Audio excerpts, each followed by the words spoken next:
In this video, we are going to talk about polynomials.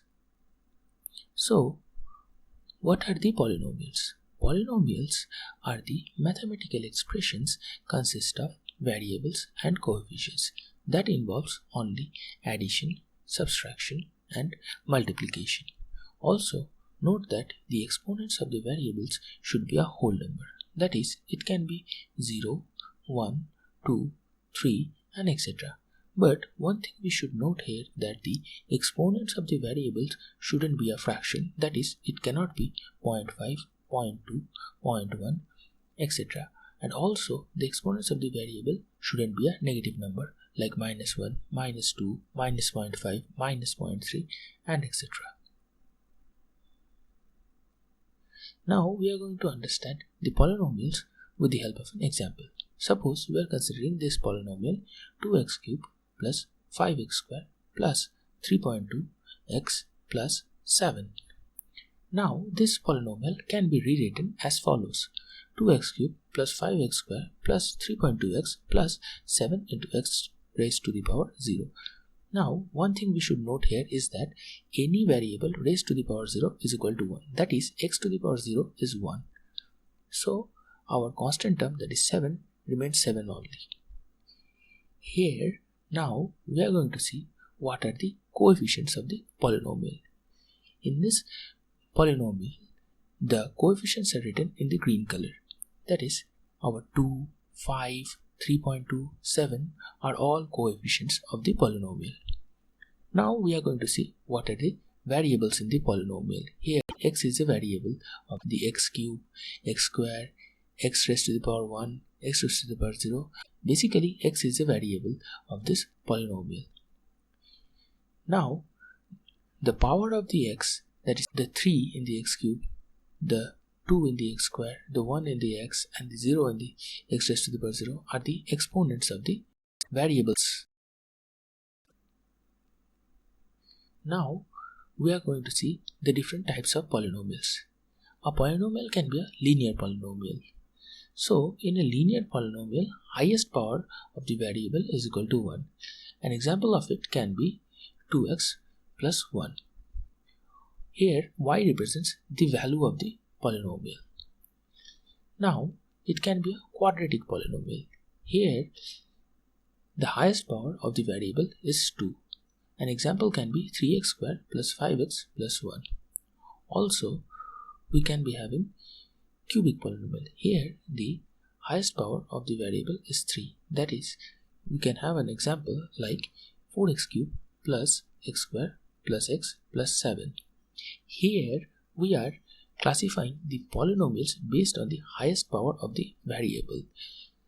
So now, if we put all this together, in linear polynomial, our highest power of variable is 1, in quadratic it is 2, and in cubic it is 3. So now we are going to talk about the zeros of a polynomial. So what are the zeros of a polynomial? Zeros of a polynomial are those values of the variables for which the value of the polynomial becomes 0. Now, if that is too complicated to understand, let's take the help of an example. Now, let's consider a simple example of a polynomial 5x squared minus 70. Now, let's draw the graph of this polynomial. Here, y-axis represents the value of the polynomial, and the blue curve which we have drawn is the curve of y is equal to 5x squared minus 70. In the previous slide, we have studied that the zeros of the polynomials are those values of the variables, which is x here, for which the value of the polynomial, which is represented by y here, becomes 0. So in this graph, we are seeing that y is becoming 0 at 2 points, that is, at those points where the blue curve cuts the x-axis. These points are represented by these two green dots. These are the zeros of the polynomial. Now we will be reconsidering this polynomial y is equal to 5x squared minus 70. One thing we must note that it is not always possible for us to draw the graph again and again and find out what are the zeros of the polynomial. So here we need some analytical method to do this faster. So we should go back to the zeros of a polynomial and try to find some clues to find out the zeros of a polynomial through some analytical method without drawing the graph. So here is the definition of zeros of a polynomial. Zeros of a polynomial are those values of the variable for which the value of the polynomial becomes 0. That is, y should becomes 0.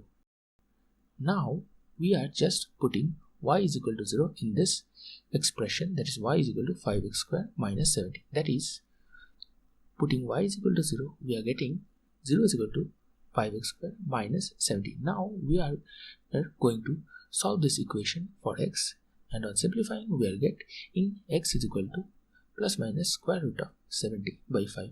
On further simplifying we are getting x is equal to plus minus square root of 14.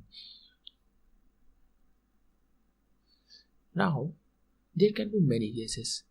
The graph of the polynomial can be something like this. It's actually the graph of y is equal to 5x square plus 100. That is, it's a graph of the polynomial 5x square plus 100. Here one thing to note is that our graph is not even touching the x-axis. So this polynomial 5x square plus 100 is having no zeros at all. Now there can be something like this also. Here the red curve is touching the x-axis at a single point. Actually this is the graph of y is equal to 5x square. That is, it's a graph of the polynomial 5x square. Here, as it is touching the x-axis at a single point, so it is having 1 0. Now we may have something like this. Here this is the graph of y is equal to 5x square minus 70. That is, it is the graph of 5x square minus 70. Here, as it is cutting the x-axis at 2 points, so it is having 2 zeros. Now we can be having many more cases.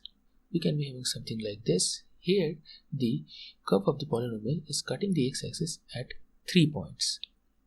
Now we can be having something like this. Here if we see closely, we may see that the curve of the polynomial is cutting the x-axis at 5 points. Or this can be fairly simple, like a straight line. Here it is cutting the x-axis at a single point. So now from all these examples we may conclude the following. The total number of times the polynomial cuts the x-axis is the total number of zeros the polynomial is having. Because only if the polynomial cuts the x-axis, that means the value of the polynomials are getting 0 at those points only. Hence, the number of times the polynomial cuts the x-axis are the total number of the zeros the polynomials are having. Thank you for watching.